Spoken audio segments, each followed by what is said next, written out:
Good afternoon. My name is Leo Casey. I'm Executive Director of the Albert Institute.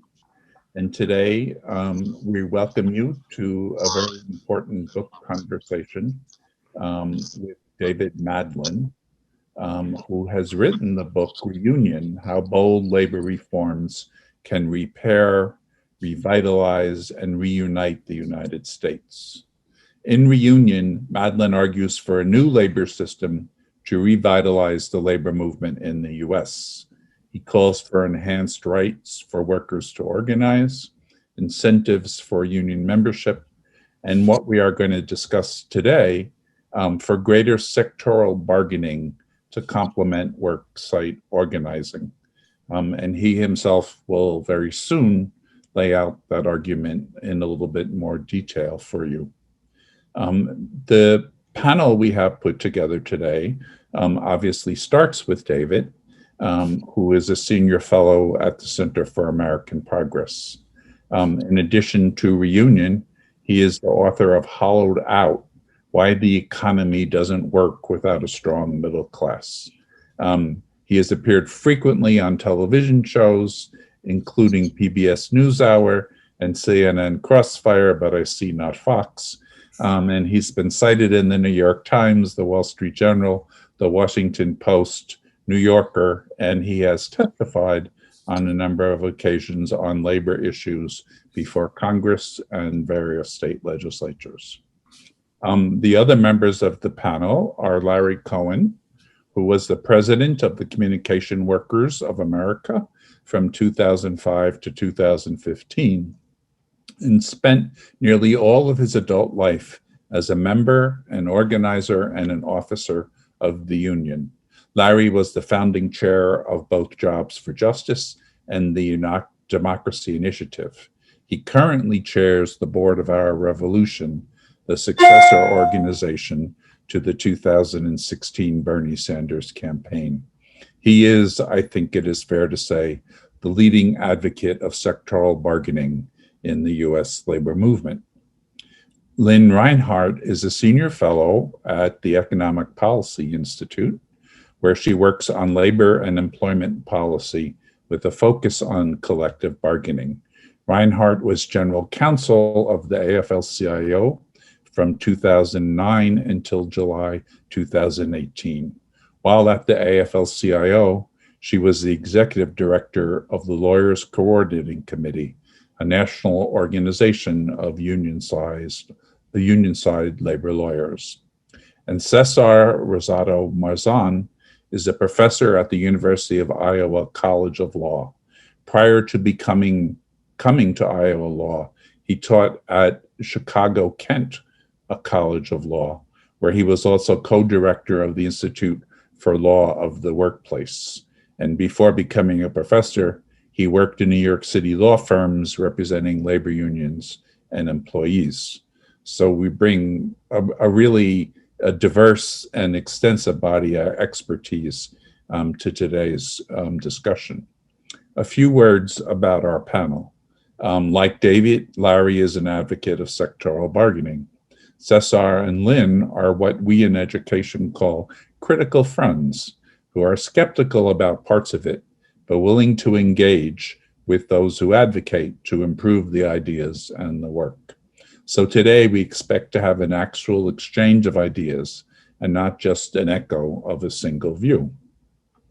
Second, many in our audience have undoubtedly read reports in the news media of potential legislation and agreements involving unions, especially in New York, that would seek to use some version of broad-based organizing to unionize parts of the gig economy, such as Uber and Lyft. Our panelists are not involved in these efforts, and they have no inside information on what is being discussed. We have agreed, therefore, that we would not engage in speculation or pass judgment one way or another on these efforts. Our panel will, however, address a number of issues that are at stake in these efforts, about which they can and will speak authoritatively. Finally, before we begin, two housekeeping details. First, you can purchase a copy of David's book at a discount of 30% at the link provided to you in the chat. And second, we will reserve a little bit of time at the end for audience questions if there are any. So if you have a question, please write it in the Q&A function at the bottom of your Zoom screen. So let's begin today with David providing us a brief preface of his book, the arguments in it, and particularly the argument for sectoral bargaining. David? Great. Well, thank you, Leo, and also thank you to the Shanker Institute for this opportunity, and to my fellow panelists for taking the time and being willing to have this debate. I really am looking forward to it.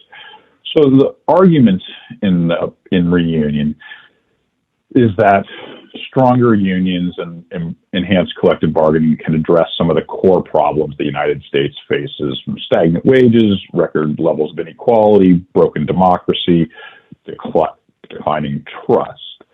And I think most of the listeners and viewers here will agree with sort of that premise, but I felt that the debate about how to achieve the stronger unions and more collective bargaining was too limited, and it wasn't necessarily informed enough by U.S. history, what's going on in U.S. cities and states, as well as what's happening around the world. And so based on that research, I really highlighted three key policy changes that I think are key to strengthening the labor movement and improving collective bargaining. And you mentioned those in the intro, and those are enhanced, stronger rights for workers. There's ability to join a union through a fair process, right to strike and protest, penalties for employers that violate the law, and the like, and the list can go on. This is kind of where the debate has been mostly, and I think these are absolutely essential, but they're just not enough. The second core thing that I focus on are incentives and platforms to facilitate and encourage union membership. And that's because I think of unions as a public good, providing benefits to all workers, not just unionized workers, but all workers benefit from the higher wages that they can spread out and the like in a functioning democracy. And, so I think we need to, if we're thinking of unions as a public good, the way we tend to support these things is you get too little of them unless you encourage it through policy and things we do. Think of the things we do for small businesses. We give grants and loans and government contracts and anti-monopoly policy to support that. So I think not just about rights, but actively encouraging membership. And then the last is around sectoral bargaining and the point of this discussion. And I think sectoral bargaining is key. It can be done with workplace bargaining as sort of on top of and sort of as a key complement to. But the good things about sectoral bargaining are it covers a lot more workers. So more workers get higher wages and reduce inequality more. And it's especially well suited for the fissured economy, with companies providing layers and layers between sort of the lead employer and the actual place that someone would try and work site by work site bargaining that our law encourages. It also, I think, can boost productivity, maybe more productivity enhancing, because you're taking wages out of competition, which is a key goal of the labor movement, and you're forcing employers to compete based on improved efficiencies.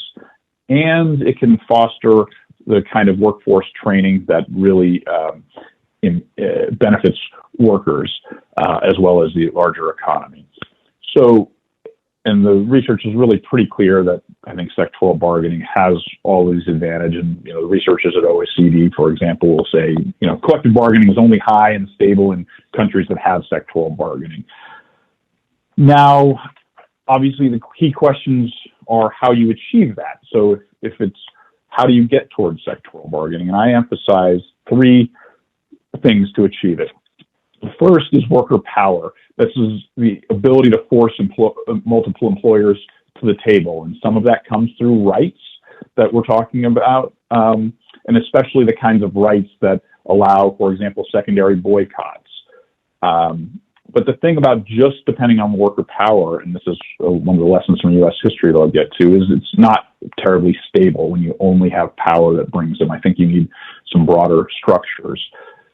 And so the second way to promote sectoral bargaining is this concept of extension, where you use the union contracts at some places to, once union density is a certain level, to cover other workers in the similar sector or similar industry.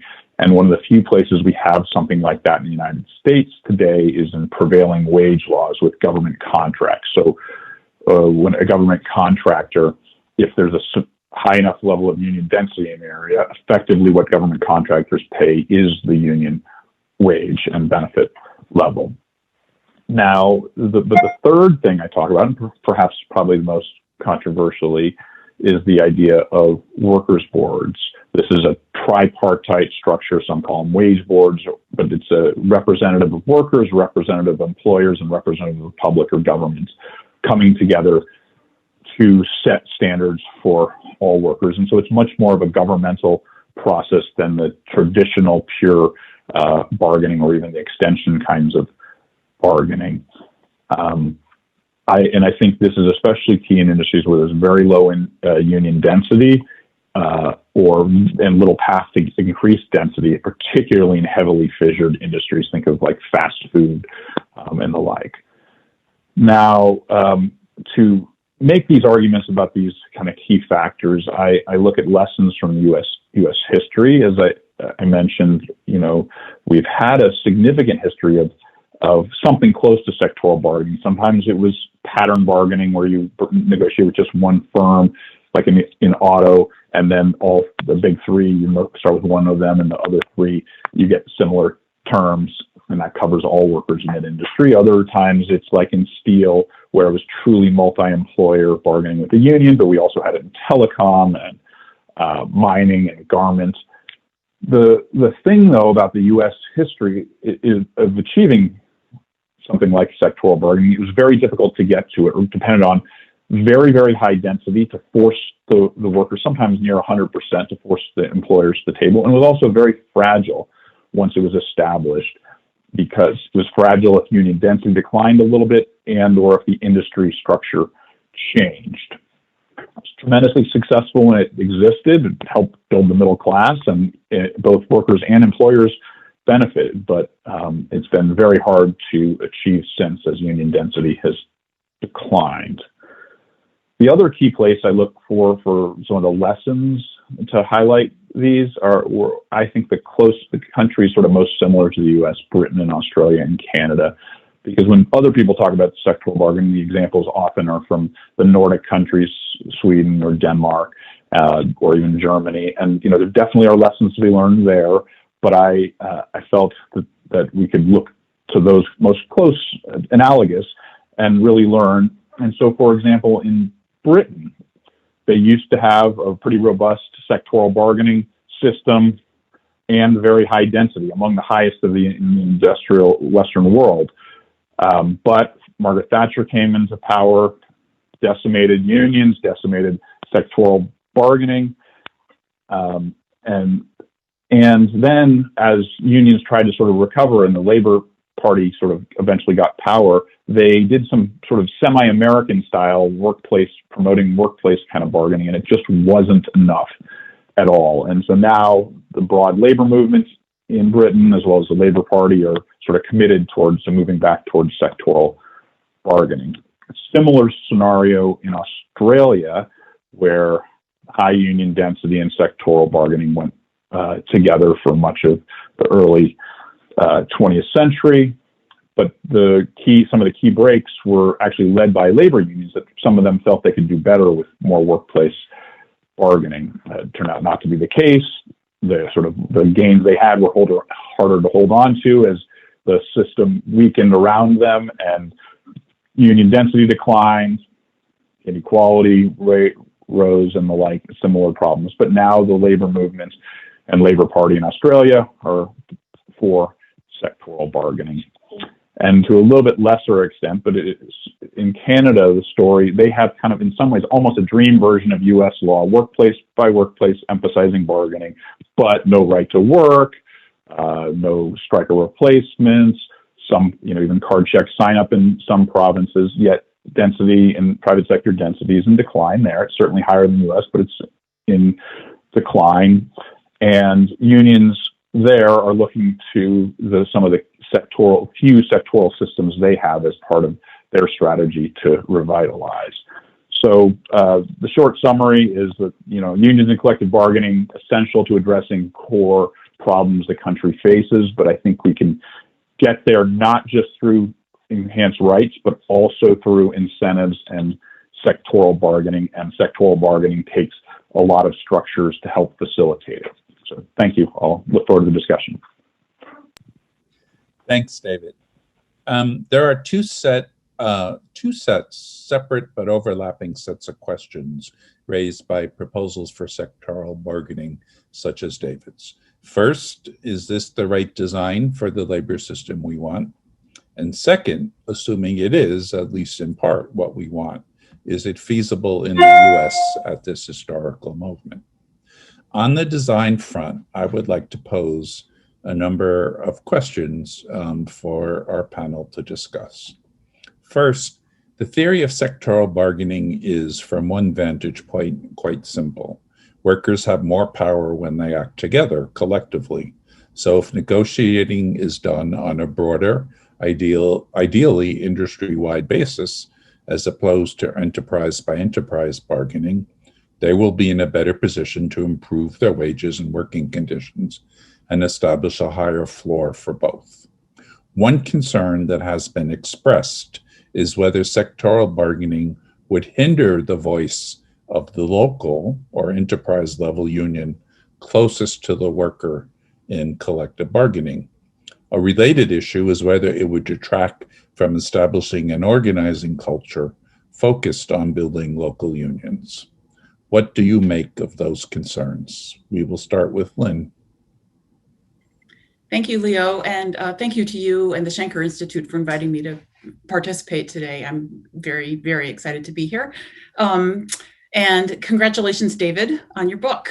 And I want to start out by saying, first of all, Leo, you introduced Cesar and me as friendly skeptics, and that's true. We, I think, are the friendliest of skeptics you're going to run into, because there is so much that David laid out that I'm sure Cesar and I both agree with. And in particular, I want to credit David for putting the importance of unions and collective bargaining and strong unions and stronger collective bargaining at the center of all sorts of things that are really important to workers, both union and non-union, to communities, to our democracy, to our country.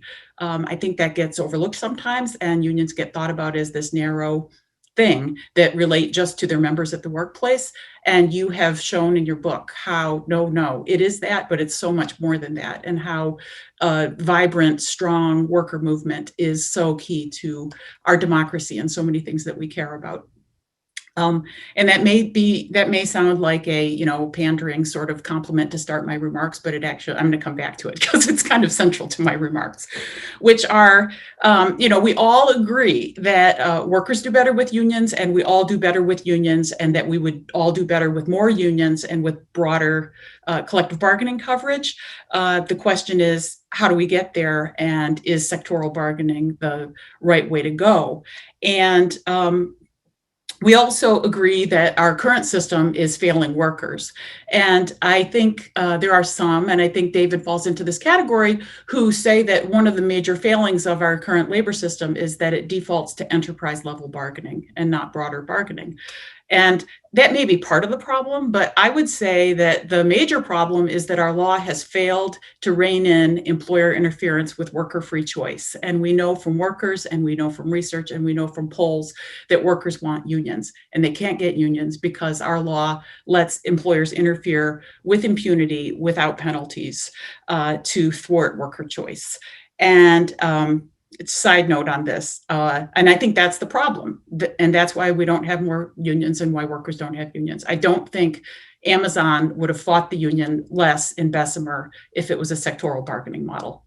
I think they fought the union because they're ideologically opposed, and that would remain the case. So I guess where I land on this is, we have not had a system in this country that gives workers a fair choice to form a union without employer interference for decades, like a lot of decades, like my whole life for sure. And so I would like to imagine what the world would be like if we actually had a system where workers had free choice, employers were out of the system, the vote was up to workers and the NLRB. Employers couldn't hold captive audience meetings. We had a strong joint employer standard and an employee definition to stop the kind of games playing and manipulation that you referenced. That we had a mandatory process to get to a first contract when workers organized. If workers had a fair shot, they would form unions, and we would have strong unions. And unions could build toward the kind of pattern bargaining, industry bargaining, sectoral bargaining that, as you say, we used to have back when unions were stronger. And I, for one, think that we're stronger as a movement and as a country if we build sectoral bargaining from the ground up by building strong, worker-centered democratic organizations. And that, before we jump into a government system, let's pass the PRO Act. What I just described, let's imagine, that's the PRO Act. Let's imagine, and see what happens when workers actually have a fair shot to organize.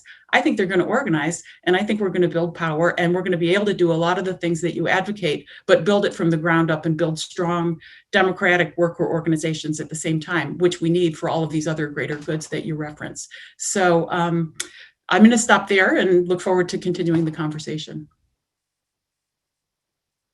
Great. Larry?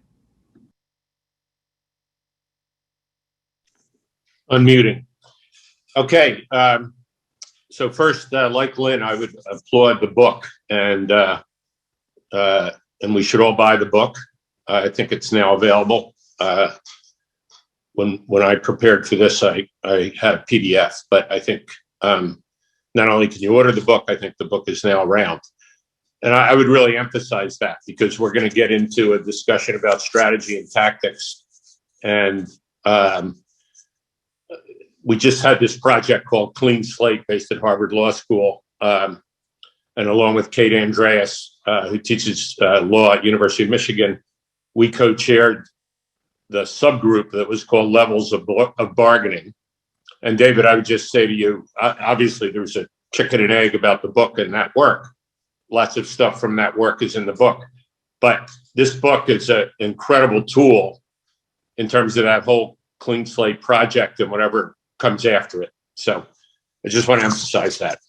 The book is a great compendium of all kinds of things, and incredibly ambitious. In terms of the two questions that Leo framed and Lynn's comments, I would say, first of all, it's interesting that, as Lynn said, the friendly critic is almost hard to distinguish from the program in the book. At least that friendly critic, who is a great friend of mine. I think, if we're going to look at, where are the differences here, and Lynn and I were both heavily involved in Clean Slate, so that's partly why we agree so much. But and we agree on most things, I might say. But I think this question of, where are we now and how do we get there? I would answer just a bit differently than Lynn, and more in line with what David's written about. So obviously we need the PRO Act. However many participants there are on this Zoom, they're all going to agree with that. So let's just make that clear. Nobody disagrees. That's before us right now. We need to pass it. I think the question is, to what extent is the political movement that can be the government? It's not the government now, even with this government. You see the difficulties with the PRO Act in the Senate, for example. But if there was a political movement that things like the PRO Act, if it's passed or not, frankly, help create, what would the steps be that movement would lay out in terms of economic equality, the rights of workers, the broken democracy, exactly the premise that David outlines. And so if we had a movement of that strength, and then the question is, how do you build it? And that's, I think, Leo's second question, the moment. Based on what we know in the world, and we all would agree, we have a global economy. And I thought another strength of the book was that it does begin to frame this conversation globally. Lots of OECD data in the footnotes and in the text. And also that an in-depth dive into these English-speaking countries, as he calls them, Canada, Australia, and the UK.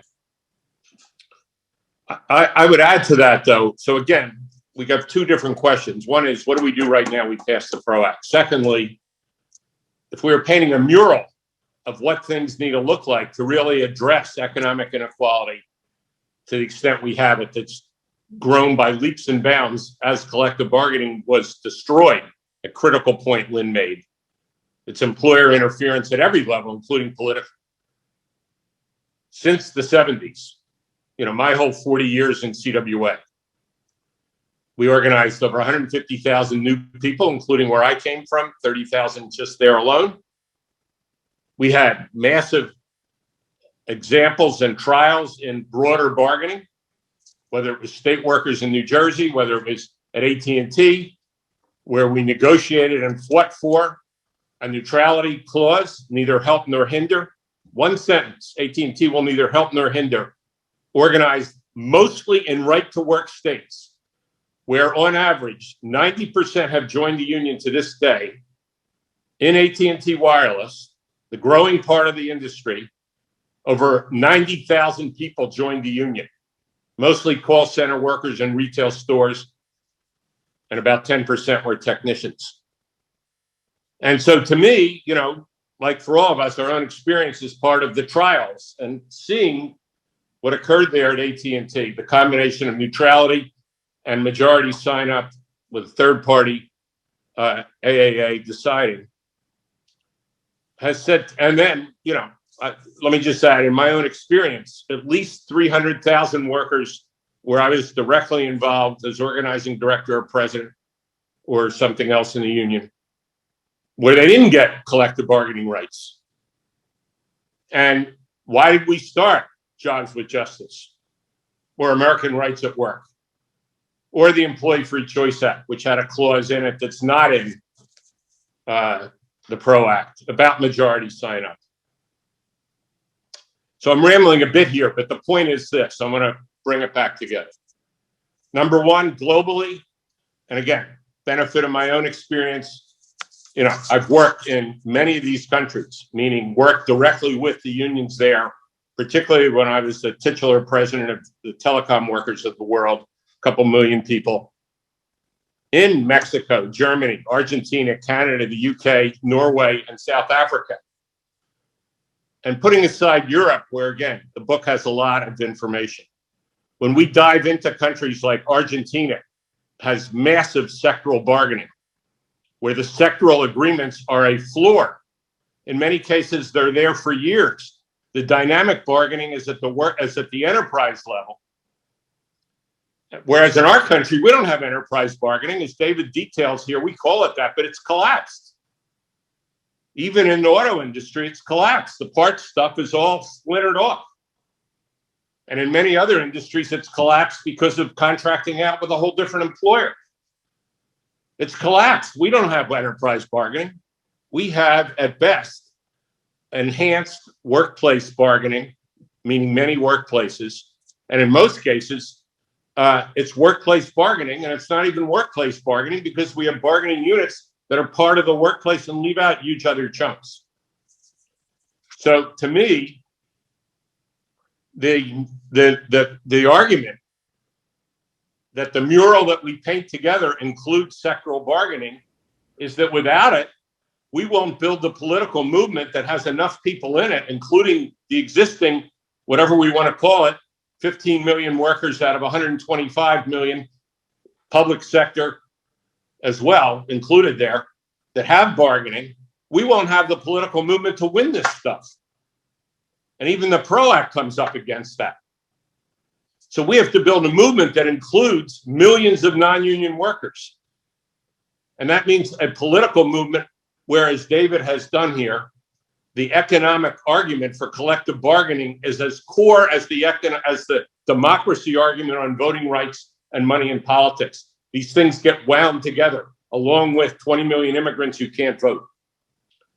So I'm going to stop there and just say again that I think the key thing here is, do we argue now in our broader movement building work that sectoral bargaining has got to be a part of what we aspire to, given how well it's worked from Norway to Germany to Argentina to South Africa, despite the attacks led from the United States on bargaining rights for workers around the world, or do we leave it out? I vote strongly it must be there. Thank you. Cesar. Well, thanks for inviting me to speak here. I'm very honored to really be, discussing this book. I've been interested in the issue of sectoral bargaining now for a while, and I would say most recently interested because of the work of a colleague of mine, University of Michigan, Kate Andreas, who started this discussion in legal academia. But when I was a graduate student many years ago, I actually wrote a dissertation on how U.S. unions built unions in Puerto Rico in the 1950s, 60s, and 70s. And I have a case study of how the International Ladies and Garment Workers Union used sectoral bargaining in the island of Puerto Rico to the wage boards to organize the sector where nobody else could do it. And so I had previous interest in this, and now I'm very excited that there's sort of a resurgence of interest in this idea. And one of the things I'll say is, the great, contribution of David's book here is to sort of really sort of bring this idea out more broadly to more folks, right, that are labor friendly, progressive, liberals. And I think, bringing this topic into the center of our discussions, I think is hugely important. Some years ago, I was in Chile, so I do a lot of research in Latin American labor law. And Chile has, for a long time, had really bad labor law, the product of Pinochet, just horrible, very plant-based bargaining. They have more members, union members, than union members covered by collective bargaining. It's even worse than in the States in many ways. But one of the things one of my colleagues told me was, at least here, Cesar, we actually talk about sectoral bargaining in CNN and public, discussions. And I don't think that in the States that is even an issue, right? And I said at that time, some years ago, I said, yeah, I don't think we really talk about that. And I think this is what David is doing with this book. And it's, and he does that by looking at both US experiences with sectoral bargaining, but also learning from other countries. And I think the strategy of looking at other Anglo jurisdictions, Australia, Canada, and the UK is so well done in this book. I think it's so important for us to learn from other countries. And yes, learn from other countries that sort of look more like ours. So that's, so I think that's the big contribution here. So the reason why I still consider myself sort of a skeptic, even though I agree with most of what's been said until now, is that to me, it's how we get there, right? The part that I need a little bit more convincing. It's the nitty gritty of how we get there. And I think that we're still in a general level of how we get there, but I think I want to learn a little bit more about that. So when I looked at the case of Puerto Rico, for example, there it was 1956, the AFL and the CIO come together. Puerto Rico is a haven for runaway industry. The garment shops are leaving New York and the Midwest to go to Puerto Rico, and the AFL-CIO decides we got to stop this. We're going to stop this by basically extending the Fair Labor Standards Act to Puerto Rico. Something it wasn't clear they could do that. So what they did was they went into the island and they forced the government of Puerto Rico to convene the already existing in the law minimum wage boards, so that they would then start to increase wages through the wage boards and Puerto Rican policy. And as they did that, and it included bringing in the big employers into negotiations forced by the government of Puerto Rico, which was in turn forced by the AFL-CIO because they were very afraid Congress would extend the Fair Labor Standards Act. Then employers would sit down and they would extend all of the non-economic terms from New York and the Midwest, all the multi-employer bargaining contracts into Puerto Rico, and then they would include the economic clauses from the wage boards. So it was a complex system where and then the union would get, neutrality agreements and would sign the workers up through the NRA process. So it was a complex system, right? Where you had already multi-employer bargaining coming from the states, you had a wage board, right? You had the NRA, complicated issue, and a lot of political power exerted against the government of Puerto Rico, which I think was key. So I think, right, if we're going to make any of this stuff real, we have to, I want to see where is that huge, massive power that we're going to use to compel the federal government or a state government or a city government to do any of these things, extend the wages that are negotiated at some kind of industrial level or a wage board or something like that. And so without that, it seems to me it's going to be really hard. Employers, as Lynn was mentioning, employers do not want any collective bargaining of any sort, right? So how do you convince them to sit down, right, and negotiate terms that then will be extended to the entire sector, right? That also, right, it requires a level of employer organization, right, that we just do not have in this country and haven't had for a very, very long time. So they have to want this, they have to be organized themselves, they have to discipline their own employer, corpus, and that is a complicated thing to do. So, we could start, I think it's very complicated. We can start by trying to figure out where is all that political power going to come from to coerce them in ways, right, to show up to the bargaining table and play the game. But until I see that, it's really hard for me to imagine how we're going to do this. Okay, so I see everybody's eager to get to the how-to question. But before we do that, let me throw out one more design question and bring David back into the conversation. And the design question is this. When you look at sectoral bargaining as it's developed in different countries, you see some very different patterns. In Germany, for example, the unions were basically able to impose sectoral bargaining through their economic power. You could think of it as something on a national basis similar to what the UAW was once able to do in the American auto industry. But in France, you have a country which basically does sectoral bargaining that is legally mandated through law. So that poses an interesting question for the US labor movement, which has a long history of being very skeptical about the role of government in collective bargaining, in part because if you look back to the turn of the 20th century, the government played a really nefarious role in terms of being a strike breaker, not simply weighing in on the side of the employer, but actually violently repressing labor. So, should U.S. labor unions be wary of the role that sectoral bargaining accords to government? And David, if you want to start that off, seeing how you haven't spoken for a while, we could start with you. Thanks. And I think this actually, hopefully my answer can try to tie in a lot of the things that Lynn, Larry, and Cesar mentioned. So the idea of what role government should play in a collective bargaining system, I think, is key. I think people sometimes willfully ignore that government actually is inherently deeply involved in every bargaining system that exists. At a minimum, it is creating some statutory rights. But usually it is doing other things to help or hinder.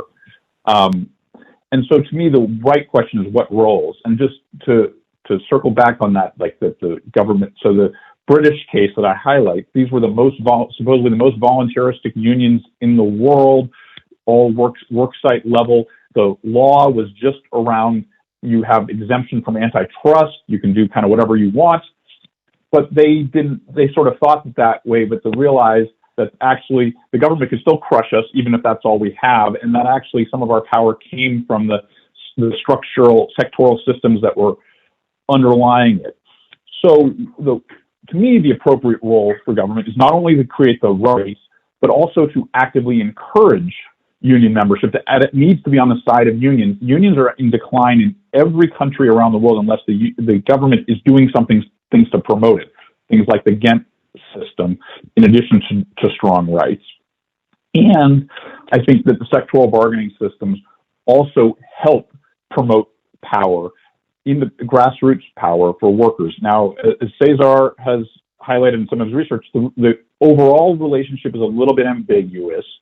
That doesn't always or inevitably, sectoral doesn't always inevitably support grassroots power, but generally I find it does, and there are certainly occasions where it can and is actually critical. He mentioned his Puerto Rico case where it did, but also just think of when you have unions in a certain sector, they're always worried about getting undercut. And so to be able to have sort of some broad systems, the sectoral system can even perhaps make something organizable that otherwise wouldn't be organizable. Even in the US, we had living wages at airports or hotels that were these sort of sectoral systems. They're not even close to actual bargaining, but they helped facilitate the work. They gave something for the unions to organize people around, but then they also helped stabilize the industry and enabled it to be organizable. So I think the question is really about what's the best role for government and how to most appropriately promote bargaining and promote unions. And then this sort of tricky questions around the power and role sectoral plays in building power. Now, I think we all should agree grassroots power is absolutely vital, and things like the PRO Act absolutely need to happen in order for workers to have real grassroots power. But my argument is that grassroots power is not enough. And our vision and our ambition should not just be limited there, that workers have the most power when they have multiple levels and layers to seek power and to actually be able to influence. Sometimes you need both, but sometimes if you can't have that sectoral level, you really can't bargain at all. And as Larry highlighted, you really can't include all of these people who are left out of the current system. Even at best, if we're going to say double U.S. Union density with rights to 12%, you've got 9 out of 10 workers that are kind of be left out of the system unless you find ways to include them. Yes, we can continue to boost union membership, but I think the bargaining structure needs to also find ways to include them. I can go on, but I want to stop and actually have a discussion here. So thanks. Okay, would anyone like to jump in here? I'd love to jump in. I have to say that it's very significant to me that Larry Cohen, the most forceful voice for movement building in our labor movement, views sectoral bargaining as part of building that movement. I put a lot on that because to me, it's kind of counterintuitive that if you have a sectoral bargaining system and all workers get the same wages and benefits because they're set at the sectoral level, whether or not they're part of or members of a union or have organized a union at their workplace. To me, that raises questions about whether or not that then reduces the incentives for workers to actually organize at their workplace. And that's a question, and that's a concern, and something that I would want to learn more about from other experiences. We've talked about a number of countries. Another country is France, which has incredible collective bargaining coverage and lower union membership than here, which is like horrifying because ours is so low. So I think there's a real tension there.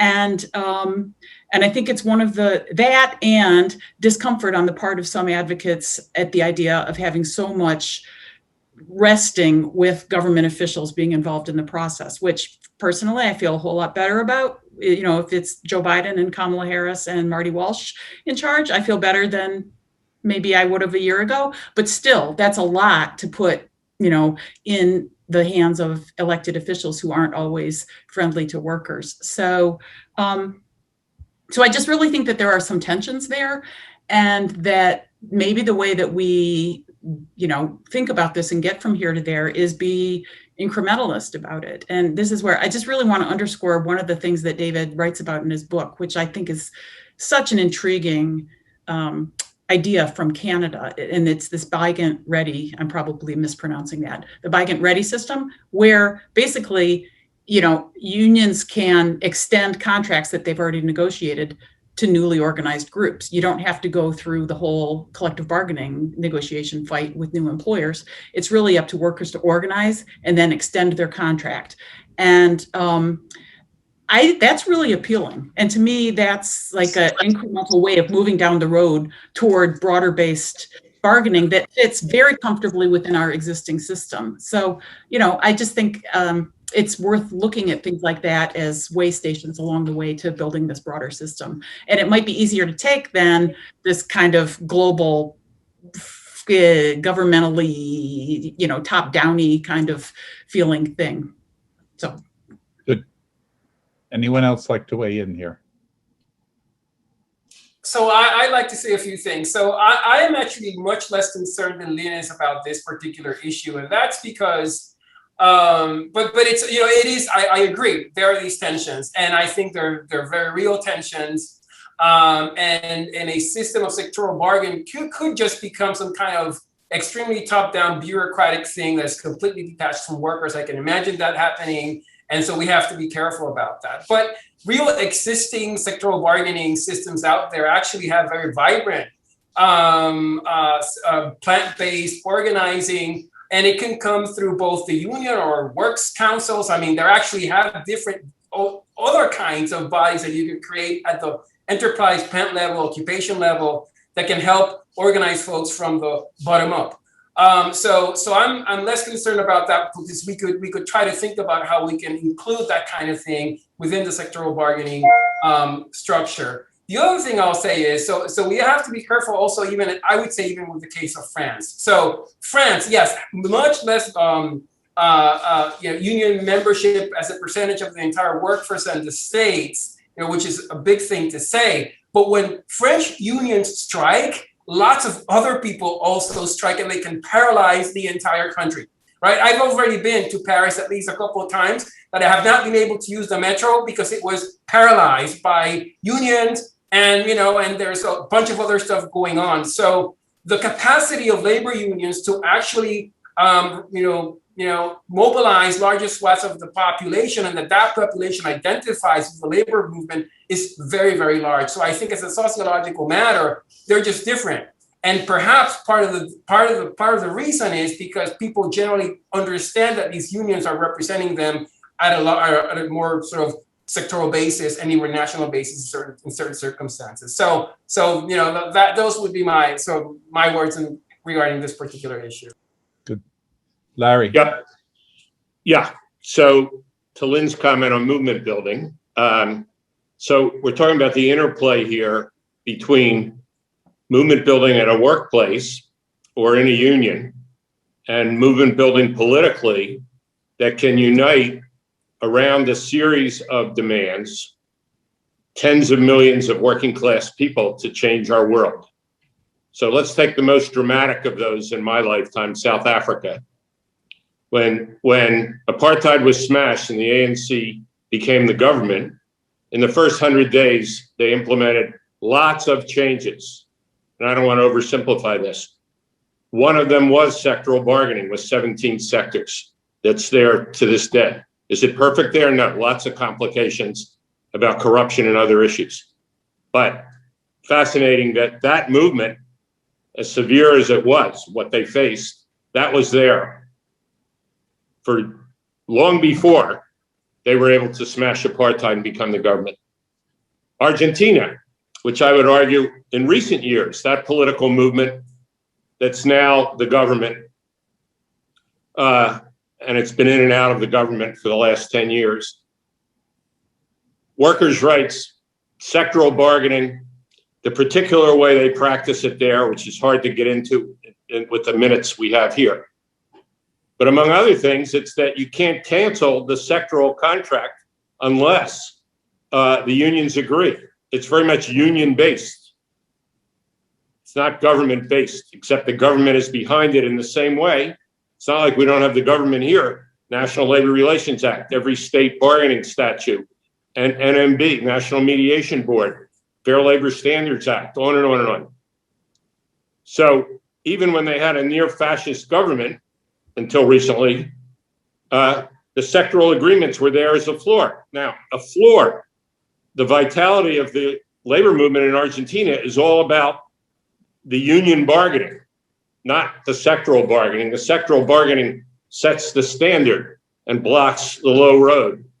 And the amazing thing to me about Argentina when I was there recently, before COVID, I might add, was that I went to a recycling plant, and the trash workers of Buenos Aires have one of the most amazing bottom-up unions I've ever seen. And I spent an entire night with them, like literally till 4 a.m, but also the day before, as they gathered recycling materials in the streets of Buenos Aires with their own giant white canvas bags with their own number on it. And they would get paid that way. And they bargained with the city and they owned the recycling plant together. That union is a phenomenon that we couldn't even imagine. And I didn't do a very good job on it, except to say that it's built on this foundation that almost everyone in Argentina is covered by a sectoral agreement, but it does not have much life to it, as we would all say here, unless the workplace organization is there. And it would have no life to it without the political movement that sustains it and that they're a part of, and that even in the resistance, which they've been in for decades there, off and on, it's the linking of the two, the movement building politically and the movement building at the workplace. But that if we leave out the picture of potential sectoral bargaining in our country, tens of millions of people can't visualize how they would have bargaining, who are working class people. And that's the kind of debate that you hinted at, Leo, about these, what I call runarounds of workers' rights that we're seeing now, whether it's at Uber, Lyft, or anywhere else. Thank you. I think you've all have already taken the discussion well into the how-to phase. So let me go to a question from the audience, which I think is a very important one, which is the question of racial justice. And what is the relationship of sectoral bargaining to incorporating demands for racial justice into the collective bargaining process?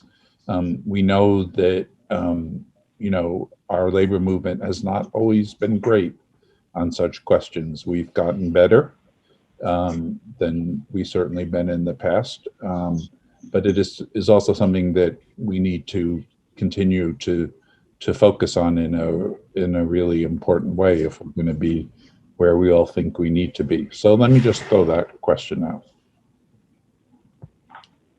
Can I start on that one?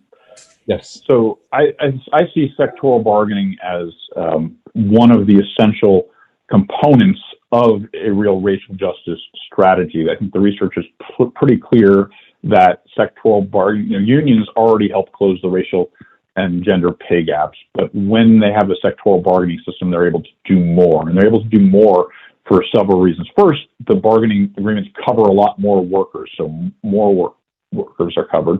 They also often have the tools to look at an entire industry and have more things that can actually close and force the closure of the pay gaps. And and what's also particularly important is the sectoral systems tend to help spread the gains of the strongest and most powerful workers, tend to be white male, to others, and they find a way to cover the most fissured workers, who disproportionately, women of color. So these heavily fissured industries that really could not be bargained in another way. And I think the research is clear on all of those. It doesn't necessarily, that sectoral bargaining doesn't inevitably lead to better racial or gender, issues, but it provides the tools that can be used. And there are certainly a few, like Austria is the sort of counter example, but most other countries where they have sectoral bargaining systems, the unions have the power and ability and the focus to help close it. So I really see the sectoral system as an essential step towards addressing some of our most profound racial and gender challenges. Next, Lynn? Ditto that. And just to throw in, There's a really interesting study that came out of Wisconsin. This just underscores everything that David just said. A study that came out of Wisconsin, and it looked at what happened to teacher pay when Act 10 eliminated collective bargaining for teachers. And there wasn't a pay gap between women and men teachers before. It didn't look at race, it looked at gender. But I think that, if it had looked at race, we would have found this too. So before Act 10, there wasn't a gender pay gap between men and women. After Act 10, when they got rid of collective bargaining, voila, pay gap reappears between women teachers and male teachers. So I just think that is recent research that underscores the points that David was making, that unions are a force for good in terms of racial justice. And if you spread it more broadly through the sectoral models that he's talking about, it's just, +1, +10 to what's already there. Great. And super important. Larry? Yeah, I would just add ditto, but as we all know, the National Labor Relations Act, because of the lobbying of racist Southern Democrats, left out agricultural and domestic workers, among many others now today that are left out. Those groups to this day, 80 years later, disproportionately Black and brown. And in David's book, there's I wouldn't call it a huge part, but there's a part of the book where he talks about, well, why don't we try, instead of throwing them in to this screwed up law that we have, let's go in New York or in California and say, domestic workers don't have a normal employer. So let's have sectoral bargaining in New York City for all domestic workers. But to Lynn's initial point, rather than cover them in the National Labor Relations Act, and to Lynn's initial point, it has to have worker agency or it's worthless. So there is organizing among domestic workers, for example, in New York City. There's nothing to preclude it. Instead of just raising the minimum wage, let's implement sectoral bargaining for domestic workers. We got a city council there that could pass it. And Leo, you and I have worked on some examples in the public sector similarly that have to do with the relationship between public and charter schools, or between school-based childcare or early childhood education, I should call it, and NGO or other kinds of early childhood education. So what I would say, and the same with farm workers, we should take those racist exclusions and turn them into justice experiments that can raise standards and raise the rights for those workers themselves, as well as raise their standard of living. Thanks. Cesar? Yeah, no, I think that I'm just going to underscore some of what's already been said. So when I was a union lawyer in New York, representing SEIU Healthcare Workers East and HCRE, most of, at least in my experience, most of the members of those unions were people of color, immigrants, highly feminized industries, and they got much, much better, wages and conditions and protections than their counterparts in the private sector that did not have union representation. And I mean, huge difference, right? So I think that, and those are, right, so healthcare and hotels in New York are pretty much sectoral, there is sectoral bargaining there through the NRA system. And so if we could, try to replicate that across the country for other industries, that would be huge for people of color. It would be huge for women. And so I think I'm only underscoring what's been said before, right? If we want to now, I think that there's an aspect to this question that is more complicated, which is, could sectoral bargaining sort of more frontally take on issues of racial inequity in a more visible way? And I'm thinking here perhaps when Martin Luther King went down to the South, and worked with AFSCME and that sort of thing. That might be a possibility, but I think that we need to work more with the labor movement to get that sort of thing going on. Okay, so we're coming close to the end of our hour, and what I would like to do is a sort of combination, one of which is to give each of you a chance to make any last comments. But the last question in the question box, I'll also pose if you would like to address that. in your final comments. And that is, what do we do about the fact that there are companies about which we have no reason to think their intentions are good, like Uber and Lyft, who think that sectoral bargaining might be something they could use to consolidate their sort of control over their labor force. So why don't we let David have the last word here, and how it's his book. And so if somebody else would like to start, we can do that. Larry, you want to start? Sure. Well, I'll talk to that question, as complicated as it may be. So the answer is no. No, from my point of view, no to the New York bill, no to any kind of sham that where employers fund the organization, no to anything where the workers don't have any fundamental rights, no. And I realize, there are brothers and sisters in some unions that I respect that don't agree with that. That's fine. But to Lynn's point and our point of solidarity for decades, if the workers aren't in it and don't have an independent voice, it's not a union, it's something else. And in this case, it's something, well, no four-letter words in this meeting. So in terms of the last word from me, the last minute, it would just be that that we start with a PRO Act and we fight like hell with movements to pass it. If it's not now, every day we fight for it, change the Senate rules so we can do it. That's in front of us right now. And then secondly, we build a broad-based political movement for working class people in this country, black, brown, and white, that says to them, there's an easy way in. It doesn't have to be a class struggle, but you have to lead it. It's an easier way in, like we've learned from other countries in the world, where they're not risking their jobs, they're not risking their economic life, but they have to build it. If they don't build it, there's nothing there. And that's the notion of sectoral bargaining that I think is appealing, that people can see that, hey, we're all in this boat together. We're all going to have some kind of democratic voice. And we didn't talk much about how you determine that democratic voice for another day. But we're all going to have a democratic voice in this process. And we're still going to bargain fundamentally at our workplace and with our employer, but we're going to have a floor on which we walk, regardless of how we're classified or who our sub-employer really is.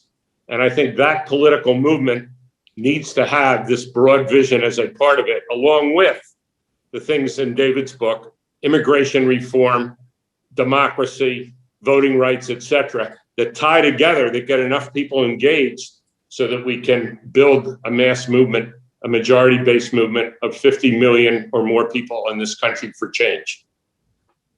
Great.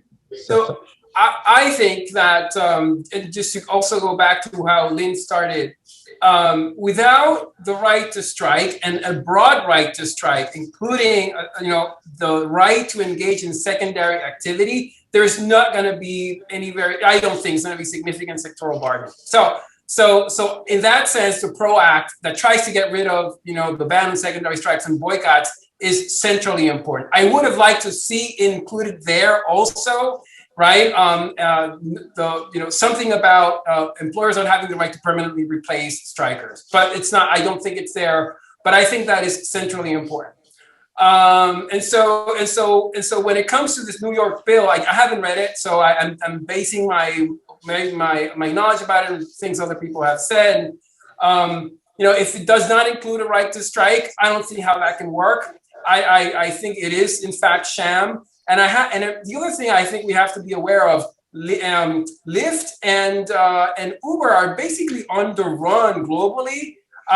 They're being found to be employers almost everywhere. They're misclassifying employees. And I don't think this is the time to be making lots of concessions to them. Lynn. So I'm going to pick up on that and just say when Uber and Lyft say we don't we don't actually want to cover our employees, our drivers as employees, and protect and cover them by labor and employment laws and give them rights. But we'll do this sectoral bargaining thing. That should make us all very nervous about sectoral bargaining in that context. Like, what do they mean by sectoral bargaining exactly? That makes me very nervous, just like when the American Legislative Exchange Council came out, and said, we're for members only unions. It's like, whoa, hold it. Like, I need to take another look at that. So that's my comment on that. The second thing is just to underscore what Larry said about, well, anyhow, I just feel like this is the moment to be having this conversation, and this is the moment to be pushing for change. So let's pass the PRO Act, and let's pass the Public Service Freedom to Negotiate Act, get some more union members, and keep this conversation about how to make it broader going. So I'll stop there. To you, David. So thanks. So yes to the PRO Act, yes to the Public Sector Freedom to Negotiate Act. And similarly, deep skepticism and concern about at least what I'm reading about the New York bill with, the key thing, not actually independent unions and not real rights for workers. Those are sort of the core things that we need for any system, bargaining system, whether at the workplace or at the sectoral level, and don't want the name of sectoral bargaining to be sullied by things that actually are not real versions of it. So, and in some ways that gets to the point of the book is about our ambitions and what we are seeking to achieve. And we should be pushing for the real deal and real power, and power at all levels, at the workplace, in the sector, in the economy, in our democracy. And to achieve that, I think we need the kinds of things I talk about in the book, and that we have the ability and sort of the necessity to do so. And with that, let me first thank the panelists, Lynn Reinhardt, Cesar Rosado Marzan, and Larry Cohen. And let me thank David Madlin for having written this book and for being here today. Go out and buy the book and read it. And thank you to everyone for joining us to hear this conversation today. Good evening. Solidarity.